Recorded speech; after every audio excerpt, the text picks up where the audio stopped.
അപ്പോൾ നമ്മൾ നോക്കാൻ പോകുന്നത് 10ാം ക്ലാസ് ഇംഗ്ലീഷിലെ സെക്കൻഡ് യൂണിറ്റിലെ ഫസ്റ്റ് ചാപ്റ്ററായ breaking barriers I will fly എന്ന് പറയുന്ന ശ്രീകാന്ത് പൊല്ലയുടെ ലൈഫിനെ കുറിച്ചുള്ള ഒരു പാർട്ടാണ്. അപ്പോൾ ഇതിനകത്ത് ആരെങ്കിലും അതിനു മുമ്പ് ചാനൽ സബ്സ്ക്രൈബ് ചെയ്യാനുണ്ടെങ്കിൽ ദയവായി സബ്സ്ക്രൈബ് ചെയ്ത് സപ്പോർട്ട് ചെയ്യുക. അതുപോലെ ലൈക്ക് ചെയ്യുക, കമൻറ്റ് ചെയ്യുക. നിങ്ങളുടെ ഫ്രണ്ട്സ് ആർക്കെങ്കിലും യൂസ്ഫുൾ ആകുന്നുണ്ടെങ്കിൽ ഷെയർ ചെയ്ത് സപ്പോർട്ട് ചെയ്യുക. നമുക്ക് ചാപ്റ്ററിലേക്ക് നോക്കാം. അതിനു മുമ്പ് ശ്രീകാന്ത് പൊല്ല ആരാണെന്ന് നമുക്ക് മനസ്സിലാക്കാം. ശ്രീകാന്ത് പൊല്ല എന്ന് പറയുന്നത് ഒരു കാഴ്ചയില്ലാത്ത ഒരു പയ്യനായിട്ടാണ് ജനിച്ചത്. പിന്നീട് അദ്ദേഹത്തിൻ്റെ എഫേർട്ട് കൊണ്ട് ഒരു ഓൺട്രപ്രനറായിട്ട് മാറുകയും ലൈഫിൽ സക്സസ്ഫുൾ ആവുകയും ചെയ്യുകയാണ്. അപ്പോൾ ഇതാണ് നമ്മുടെ ചാപ്റ്റർ. അപ്പോൾ ആ ചാപ്റ്ററിൽ ആ ഒരു ശ്രീകാന്ത് പൊല്ലയുടെ ലൈഫിനെ കുറിച്ചാണ് നമ്മൾ മനസ്സിലാക്കാൻ പോകുന്നത്. നോക്കാം. Hello, I am Srikanth, an entrepreneur. Do you know that 51% of Indians are self-employed? Let me share the story of the richest entrepreneurial couples in the world, my parents. They earn just 20,000 a year from the small plot of land. Giving birth to a child is the happiest thing for every married couple. At that moment in time, the term apple of the eye did not mean much to them. Neither of my parents had seen an apple, nor did I have an eye. അപ്പോൾ ഇതിനകത്ത് ആദ്യം പറയുന്നതെന്ന് വെച്ചാൽ അദ്ദേഹം ആദ്യം ഒരു fact പറയുകയാണ്. ഞാൻ ശ്രീകാന്താണ്, ഞാൻ ഓൺട്രപ്രനറാണ്. അപ്പോൾ നിങ്ങൾക്കറിയാമോ, ഏകദേശം ഇന്ത്യയിൽ 51% ആളുകളും സെൽഫ് എംപ്ലോയിഡ് ആണ്, സ്വയം ഒരു വരുമാനം കണ്ടെത്തി ജീവിക്കുന്നവരാണ്.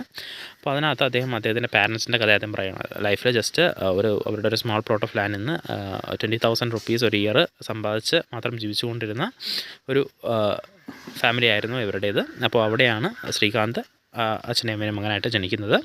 അപ്പോൾ അവരെ സംബന്ധിച്ചിടത്തോളം ആപ്പിൾ ഓഫ് ദ ഐ അല്ലെങ്കിൽ കണ്ണിലെ കൃഷ്ണമണി എന്നൊന്നും പറയാൻ പറ്റുന്നില്ല. കാരണം അവർ ആദ്യത്തെ കാര്യം അവർ ആപ്പിൾ ഓഫ് ദ ഐ എന്ന് പറയുന്ന ഇംഗ്ലീഷ് ടൈമിൽ മലയാളമാണ് കണ്ണിലെ കൃഷ്ണമണി എന്ന് പറയുന്നത്. അപ്പോൾ ആപ്പിൾ ഓഫ് ദ ഐയിൽ എന്ന് പറയാൻ പറ്റില്ല. കാരണം അവർ ആ ജീവിതത്തിൽ പോലും ഒരു ആപ്പിൾ കണ്ടില്ല. മീൻസ് അവർ അത്രയ്ക്കും പുവറായിട്ടാണ്. അപ്പോൾ ഒരു ജീവിതത്തിൽ പോലും ഒരു ആപ്പിളും കണ്ടിട്ടില്ല.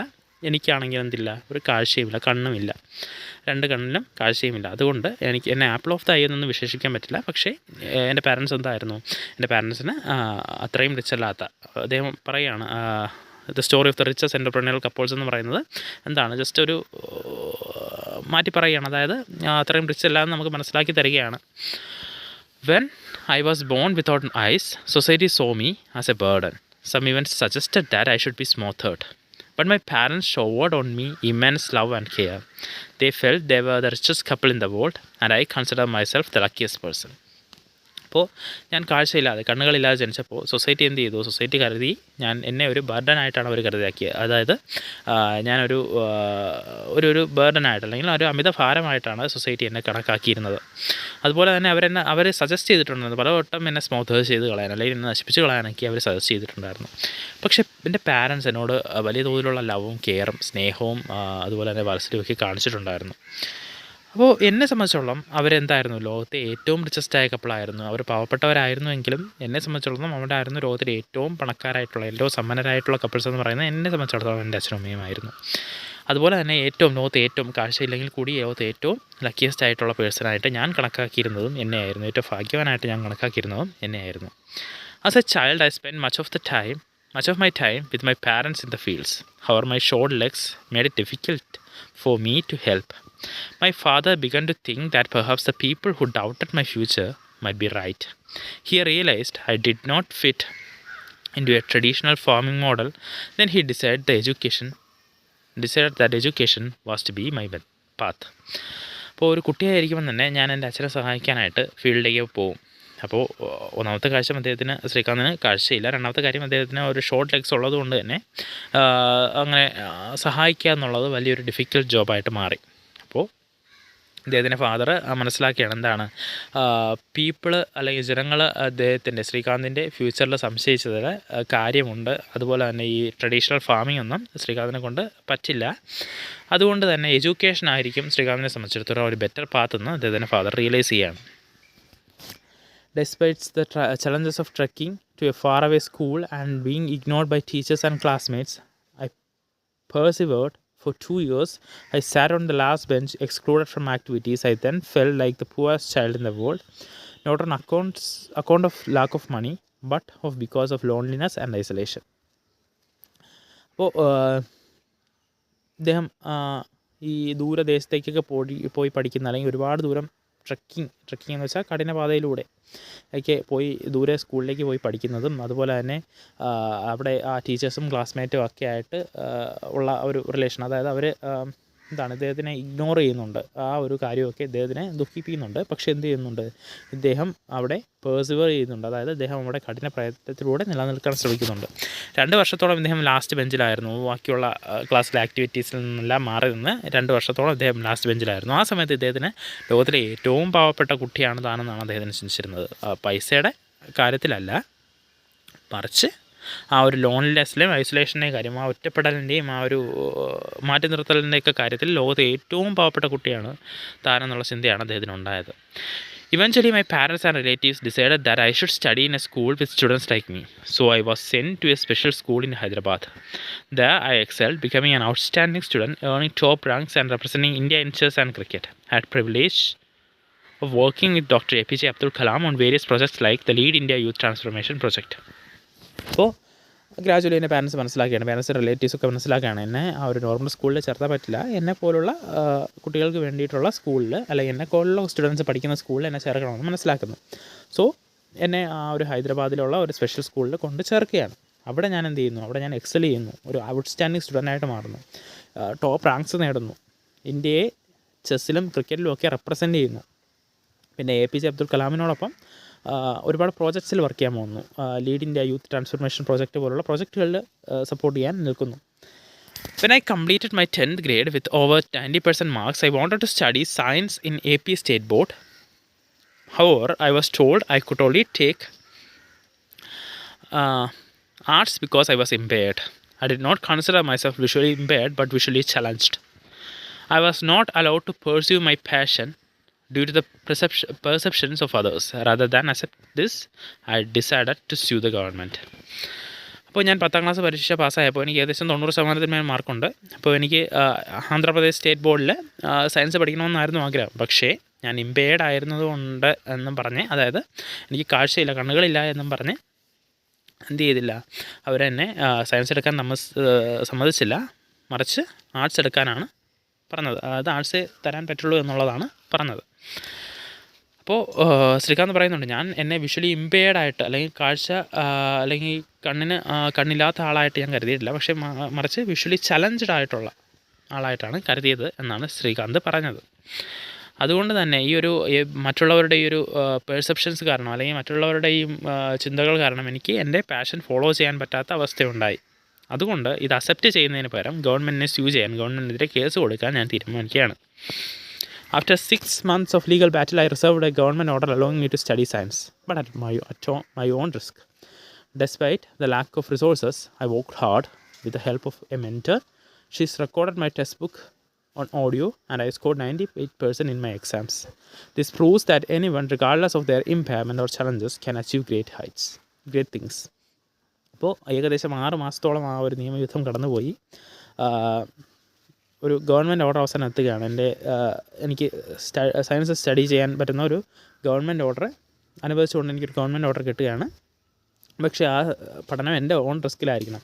അതുകൊണ്ട് ഈ ഒരു ബാക്കിയുള്ള റിസോഴ്സൊക്കെ ഇല്ലെങ്കിലും, ആ ഒരു റിസോഴ്സിനൊക്കെ ബുദ്ധിമുട്ടുണ്ടെങ്കിലും, അതായത് ടെക്സ്റ്റ് ബുക്കൊന്നും വായിക്കാൻ ഇദ്ദേഹത്തിന് ബുദ്ധിമുട്ടുണ്ടല്ലോ, ആ ഒരു ബുദ്ധിമുട്ടൊക്കെ ഉണ്ടെങ്കിലും ഞാനത് ഓവർകം ചെയ്യാൻ ശ്രമിച്ചു. അതായത് എൻ്റെ മെൻറ്ററിൻ്റെ സഹായത്തോടു കൂടി ഞാനത് ഓവർകം ചെയ്യാൻ ശ്രമിച്ചു. അതായത് ആ ഒരു മെൻറ്റർ എന്ത് ചെയ്യും, ആ ടെക്സ്റ്റ് ബുക്കൊക്കെ റെക്കോർഡ് ചെയ്ത് ഓഡിയോ ഫോമാറ്റിൽ കേൾപ്പിച്ചു കൊടുക്കും.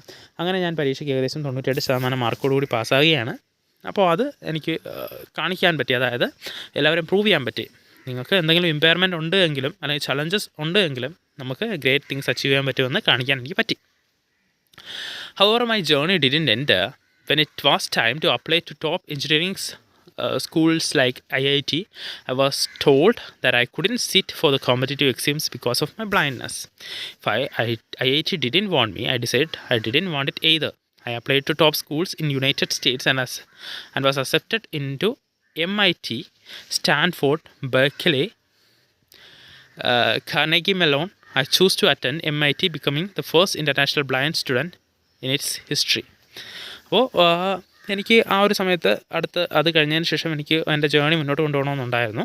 ഞാൻ ടോപ്പ് എഞ്ചിനീയറിംഗ് സ്കൂൾസായ IIT-യിലേക്കുള്ള അപ്ലിക്കേഷൻ വരാനുള്ള സമയമായിരുന്നു. പക്ഷേ IIT-യിൽ എനിക്ക് പറ്റില്ല എന്ന് പറഞ്ഞു. അതായത് എനിക്ക് കോമ്പറ്റേറ്റീവ് എക്സാംസ് എഴുതാൻ പറ്റില്ല, ബ്ലൈൻഡ്നെസ് കാരണം പറ്റില്ല എന്നൊക്കെ പറഞ്ഞു. അപ്പോൾ ഞാൻ തീരുമാനിക്കുകയാണ് എന്താണ്, IIT-ക്ക് എന്നെ വേണമെങ്കിൽ എനിക്ക് IIT-യും വേണ്ടാന്ന് തീരുമാനിക്കുകയാണ് അദ്ദേഹം. അതുപോലെ തന്നെ പുറത്തേക്കുള്ള ടോപ്പ് സ്കൂൾസിലേക്ക് അപേക്ഷിക്കുകയാണ്, യുണൈറ്റഡ് സ്റ്റേറ്റ്സിലേക്ക് അപേക്ഷിക്കുകയാണ്. അങ്ങനെ MIT, Stanford, Berkeley, Carnegie melon എന്ന് പറയുന്ന ഒക്കെ ഒരു ടോപ്പ് സ്കൂൾസിൽ നിന്നൊക്കെ അദ്ദേഹത്തിന് കിട്ടുകയാണ്.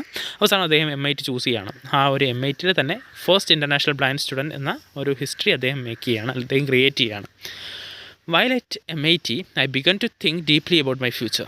Should I just get married, settle down and work in corporate America? No, I wanted to solve the problems I had faced. Why should blind children be made to sit on the last bench? Why should 10% of India's population who are disabled be excluded from the economy? അപ്പോൾ MIT-യിൽ വെച്ച് ഞാൻ എൻ്റെ ഫ്യൂച്ചറിനെ പറ്റി കാര്യമായിട്ട് ചിന്തിക്കുകയാണ്. ഞാൻ അവിടെ നിന്നൊരു മാരേജ് കഴിച്ച് ആ ഒരു കോർപ്പറേറ്റ് അമേരിക്കയിൽ സെറ്റിൽ ചെയ്ത് വർക്ക് ചെയ്ത് താമസിക്കാനാണോ ഞാൻ ആഗ്രഹിക്കുന്നത്? അല്ല. എന്ത് ചെയ്യണം? ഞാൻ ഫേസ് ചെയ്ത പ്രോബ്ലങ്ങൾക്ക് എനിക്കൊരു സൊല്യൂഷൻ കണ്ടെത്തണം. എന്നെപ്പോലുള്ള അല്ലെങ്കിൽ ഞാൻ പണ്ടിരുന്നത് പോലെ ഈ ഒരു ബ്ലൈൻഡ് ചിൽഡ്രൻ എന്തിനാണ് ബാക്ക് ബെഞ്ചിലിരുത്തിക്കുന്നത്? അതുപോലെ ഇന്ത്യയിലെ 10% പോപ്പുലേഷൻ ഡിസേബിൾഡ് ആണെന്നിരിക്കെ അവരെ എന്തിനാണ് എക്കണോമിയിൽ നിന്നും എക്സ്ക്ലൂഡ് ചെയ്ത് മാറ്റി നിർത്തുന്നത്? These questions led me back to India, where I returned, giving up all the opportunities in corporate America to build a strong support system for the disabled. അങ്ങനെ ഞാൻ എന്ത് ചെയ്യാണ്, തീരുമാനിക്കുകയാണ് ആ ഒരു സ്ട്രോങ് കോർപ്പറേറ്റ് ഫിനാൻഷ്യൽ സ്റ്റെബിലിറ്റിയൊക്കെ നൽകുന്ന അമേരിക്കയിൽ നിന്നും സെറ്റിൽ ചെയ്യാതെ തിരിച്ച് ഇന്ത്യയിലേക്ക് വരാനും ആ ഒരു ഡിസേബിൾഡായി നിൽക്കുന്ന ജനങ്ങൾക്ക് ഒരുപാട് സ്ട്രോങ് സപ്പോർട്ട് കൊടുക്കാനും വേണ്ടി ഞാൻ എന്ത് ചെയ്യാണ്, ഇന്ത്യയിലേക്ക് തിരിച്ചു വരികയാണ്. We established a platform, Bolan Industries, together with my partner to find, rehabilitate, nurture and reintegrate disabled individuals into society rather than separate them from it. അപ്പോൾ ഞാനും എൻ്റെ ഒരു പാർട്ണറും കൂടി ബോളൻ ഇൻഡസ്ട്രീസ് എന്ന് പറയുന്ന ഒരു പ്ലാറ്റ്ഫോം തുടങ്ങുകയാണ്. എന്തിനാണ്? റീഹാബിലിറ്റേറ്റ്, പുനരധിവാസത്തിനും ആ ഒരു നർച്ചറിങ്ങിനും ആ ഒരു ഡിസേബിൾഡുള്ള ആൾക്കാരെ സൊസൈറ്റിയിലേക്ക് വീണ്ടും കൊണ്ടുവരുന്നതിന് വേണ്ടി, ആ ഒരു സൊസൈറ്റിയിൽ നിന്ന് സെപ്പറേറ്റഡ് ആക്കാതെ അവരെ സൊസൈറ്റിയുടെ ഭാഗമാക്കി മാറ്റുന്നതിന് വേണ്ടിയിട്ട് ഒരു പ്ലാറ്റ്ഫോം ഞാൻ ക്രിയേറ്റ് ചെയ്യുകയാണ്. We have supported over 3,000 students in education, vocational rehabilitation, sports and much more. Our company now employs over 150 disabled individuals. It grosses over $1 million in sales, but we are still at the initial stage of our growth with much more to do. അപ്പോൾ ഞങ്ങൾ ഏകദേശം 3000 സ്റ്റുഡൻസിനെ educational support ചെയ്തിട്ടുണ്ടായിരുന്നു. അവർക്ക് വേണ്ട കാര്യങ്ങളെല്ലാം ചെയ്ത് vocational rehabilitation, sports ഒക്കെ അങ്ങനെയുള്ള കാര്യങ്ങളൊക്കെ ചെയ്ത് 3000 സ്റ്റുഡൻസിനെ എഡ്യൂക്കേഷണൽ സപ്പോർട്ട് ചെയ്തിട്ടുണ്ടായിരുന്നു. ഏകദേശം 150ഓളം ഡിസേബിൾഡ് ഇൻഡിവിജ്വൽസിനെ നമ്മുടെ കമ്പനി എംപ്ലോയ്മെൻറ്റ് കൊടുക്കുന്നുണ്ട്. ഏകദേശം $1 million സെയിൽസ് നടന്ന ഒരു ഗ്രോസ് സെയിൽ നടന്ന ഒരു കമ്പനിയാണ് നമ്മുടേത്. പക്ഷേ ഇപ്പോഴും നമ്മുടെ കമ്പനി ഒരു ഇനിഷ്യൽ സ്റ്റേജ് ഓഫ് ഗ്രോത്തിൽ മാത്രമാണ് എന്നാണ് ആര് പറയുന്നത്? ശ്രീകാന്ത് പറയുന്നത്. I wanted to leave you with 3 lessons. First, show compassion and help others thrive. True wealth does not come from money but from the happiness of others. പറയണം എന്താണ്? ആദ്യം ഒരു കമ്പാഷൻ കാണിക്കണം, മറ്റുള്ളവരടുത്ത് ഒരു കമ്പാഷൻ കാണിക്കണം. യഥാർത്ഥ വെൽത്ത്, യഥാർത്ഥ സമ്പത്തെന്ന് പറയുന്നത് പണത്തിൽ നിന്ന് വരുന്നതല്ല, മറ്റുള്ളവരുടെ സന്തോഷത്തിൽ നിന്ന് വരുന്നതാണ്. Second, remove loneliness from people's life as it is a worse form of poverty. രണ്ടാമത്തെ കാര്യം എന്താണ്? മറ്റുള്ളവരുടെ ജീവിതത്തിൽ നിന്നും ആ ഒരു ലോൺലിനെസ്, ആ ഒറ്റപ്പെടൽ മാറ്റുക. അതാണ് ഏറ്റവും വലിയ ദാരിദ്ര്യം എന്ന് പറയുന്നത്, മനുഷ്യൻ്റെ ഒറ്റപ്പെടലാണ്. Finally, remember that when you do something good you will be the first benefit. അടുത്ത മൂന്നാമത്തെ കാര്യം, നിങ്ങൾ ഏതെങ്കിലും ഒരു നല്ല കാര്യം ചെയ്താൽ നിങ്ങളായിരിക്കും ഏറ്റവും ആദ്യത്തെ ആൾ, അതിൽ നിന്ന് ബെനിഫിറ്റ് കിട്ടുന്ന ഏറ്റവും ആദ്യത്തെ ആൾ നിങ്ങളായിരിക്കും. The world may look at me and say, Srikanth, you can do nothing. But I look at the world and say, I can do anything. Thank you. ലോകം എന്നെ നോക്കി പറഞ്ഞിട്ടുണ്ടായിരുന്നു, ശ്രീകാന്ത് പറയുകയാണ്, ലോകം എന്നെ കൊണ്ട് നോക്കി പറഞ്ഞിട്ടുണ്ടായിരുന്നു എന്താണ്, ശ്രീകാന്ത് നിനക്കൊന്നും ചെയ്യാൻ പറ്റില്ല എന്ന് പറഞ്ഞു. പക്ഷേ ഞാൻ എന്ത് ചെയ്തു? ഞാൻ തിരിച്ച് ലോകത്തെ നോക്കി പറഞ്ഞു എനിക്ക് എന്തും ചെയ്യാൻ പറ്റും.